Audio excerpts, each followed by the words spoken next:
Je ne sais pas si parmi vous, certains ont un jour reçu la formation PSC1, Premier Secours Civique de niveau 1. Et dans cette formation, que l'on appelle aujourd'hui plus simplement le PSC, Premier Secours Citoyen, on vous apprend énormément de choses. Des gestes, des numéros de téléphone et des conduites à tenir si jamais vous deviez intervenir sur des situations d'urgence. Et fort heureusement, dans la vie d'un citoyen normal, ça n'arrive pas tous les jours, alors certainement que vous avez oublié beaucoup de ces informations. Mais aujourd'hui, je vous demande un petit exercice de mémoire. Parmi ce flot d'informations, il y en a une dont je vous demande de vous souvenir ce soir. Certains formateurs parlent parfois d'une petite notion, d'un petit mot qui est en fait un acronyme et qui sert à se souvenir de l'ordre dans lequel faire les choses si jamais on doit intervenir sur une situation d'urgence. Et ce petit mot, c'est le mot du PAS. PAS, P-A-S, comme protéger, alerter et secourir. Protéger parce que je me protège, je protège la victime et je protège les autres. Alerter parce que j'alerte les services compétents qui viendront à mon relais. Et secourir, car seulement enfin, je porte secours à la personne qui en a besoin. Mais alors, pourquoi est-ce de ce si petit mot dont je vous parle aujourd'hui ? Eh bien parce qu'il met au cœur de l'action, non la précision exacte du geste à réaliser, mais la démarche de celui qui porte secours, la démarche de celui qui est en capacité d'agir. Ce mot « pas », il est là pour encourager celui qui assiste à la scène comme simple spectateur à faire un pas vers sa victime et à devenir acteur de la situation. Ce mot du pas, il encourage au passage à l'action de chacun vers l'autre, vers celui qui a besoin d'aide. Et pour ma part, à mes 16 ans, 17 ans, j'ai ressenti cette envie de m'engager pour les autres. Je connaissais à ce moment-là la Croix-Rouge, mais pas spécifiquement ses actions. Et je cherchais une association qui, même en étant mineure, me permettrait d'être véritablement sur le terrain et pas seulement en appui logistique ou administratif. Lors d'un forum des associations, j'ai rencontré l'unité de ma ville, l'unité de la Croix-Rouge de Garches, et ils m'ont parlé formation, urgence, secourisme, jeunesse, maraude. J'ai adoré et j'y suis allée. Et quelques mois après, j'ai eu la chance d'être formée au secourisme en équipe. Donc, je suis devenue un PSE, Premier Secours en équipe.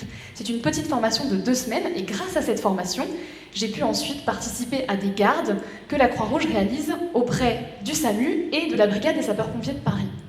Et dans ces gardes, eh bien, en fonction des appels qui sont passés sur notre secteur sur lequel on se trouve avec notre matériel et notre ambulance, eh bien, on se rend au domicile des personnes ou bien sur la voie publique pour leur porter assistance.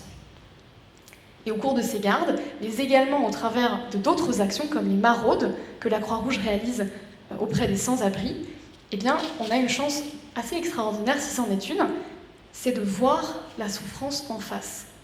Et je dis que c'est une chance parce que nous vivons dans une société qui a tendance à lisser les souffrances, à les faire disparaître, comme elle fait aussi disparaître la mort de notre quotidien. Et nous disposons de cette chance, mais également de celle de pouvoir agir sur la souffrance de l'autre. Et cette capacité d'action, elle est précieuse, car elle nous permet de ne pas nous retrouver dans la situation très douloureuse de l'impuissance face à la souffrance. Et grâce à ces actions, on se rend compte à quel point nos gestes, aussi petits soient-ils, eh bien, ils permettent parfois véritablement de changer les choses et parfois de sauver la personne dont on est en train de prendre soin. Et pourtant, aussi prétendument belle soit cette action, il y a des situations perdues. Il y a des situations dans lesquelles nous ne pouvons rien faire. Des situations dans lesquelles ni les médecins, ni les pompiers, ni nous, ni les assistantes sociales ne pouvons agir pour la personne en face. Il y a des personnes que nous avons réanimées et que nous n'avons pas pu sauver. Il y a des enfants dont nous avons entendu le cri car ils ont perdu sous nos yeux l'un de leurs parents. Il y a des personnes en maraude que nous avons rencontrées à la rue, que nous avons accompagnées et qui malheureusement y sont restées au point d'être un jour morts à la rue. Et donc, un nombre incalculable de fois, notre action a été en apparence inutile. Et face à ce constat, on peut se dire, mais alors, mon action, si elle ne produit pas d'effet, quel est son sens? À quoi bon rentrer en interaction avec l'autre si ce n'est pas pour l'aider véritablement? Ne gagnerait-on pas du temps et de l'argent à se désintéresser de ces situations où mon action ne produit en quelque sorte aucun effet? À quoi bon faire ce pas si je sais qu'il n'aura pas de conséquences? Et pour répondre à cette question, il y a une réponse heureusement, je souhaite vous partager un souvenir qui est un peu émouvant pour moi. Il y a quelques années, les équipes dédiées à l'action sociale suivaient habituellement sur notre secteur un homme qui habitait à la rue avec ses chats.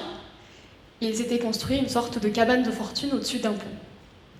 À l'occasion de ces maraudes, nous lui rendions visite, et c'était l'occasion de partager un café, de recomposer un petit peu ce lien social et de passer véritablement un bon moment. Malheureusement, il était malade, et il était âgé d'une 60aine d'années quand nous avons appris qu'il était décédé, ce qui n'est pas très étonnant car les personnes à la rue meurent plus précocement que la moyenne. Nous avions créé un lien avec lui, nous étions tous peinés de cette disparition, et nous souhaitions lui rendre hommage. Et pour cela, notre responsable a posté un message sur nos réseaux sociaux, un message qui lui était destiné. Elle a écrit « Tu n'es pas mort dans l'indifférence ». Et ce jour-là, comme aujourd'hui, j'étais très émue, parce que véritablement j'ai compris quel était le sens de mon action. J'ai compris que ces heures de don avaient du prix. Parce que là où tout est perdu, là où la vie se révèle dans sa réalité la plus injuste, la plus inhumaine, la plus révoltante, eh bien il reste au moins l'espoir par l'humain. Il reste au moins la considération pour l'autre, pour ce qu'il est et pour sa valeur. Et en faisant cette action d'aller vers l'autre, nous lui disons « Tu as du prix à mes yeux ». Et cette action de se connecter à l'autre, c'est véritablement un geste d'amour qui vise à ce que la souffrance de l'indifférence ne se rajoute pas à la souffrance qui préexiste.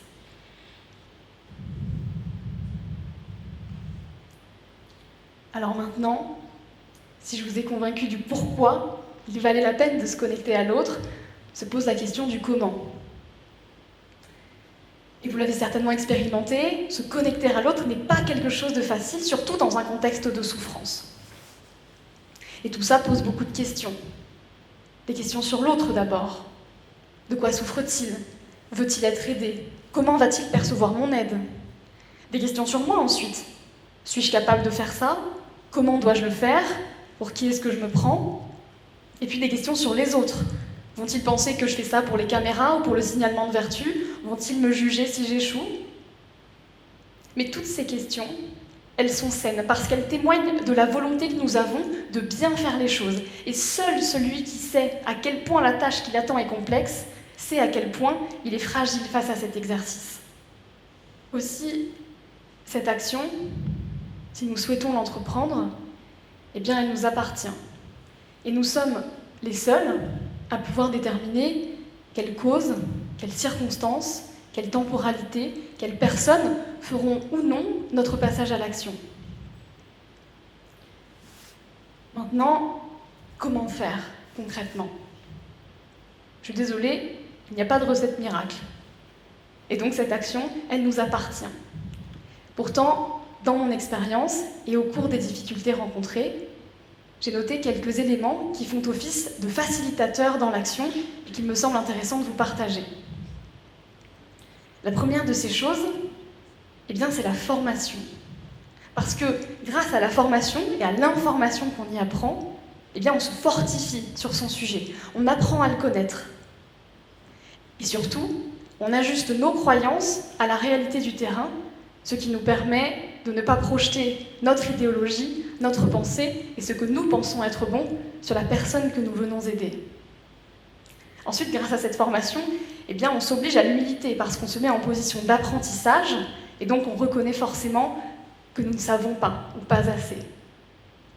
Ensuite, quand on passe à l'apprentissage, bien quelle joie, parce qu'on découvre tout un univers où on l'approfondit, et quand on a la chance de pouvoir s'entourer de professionnels du milieu, bien c'est extrêmement riche.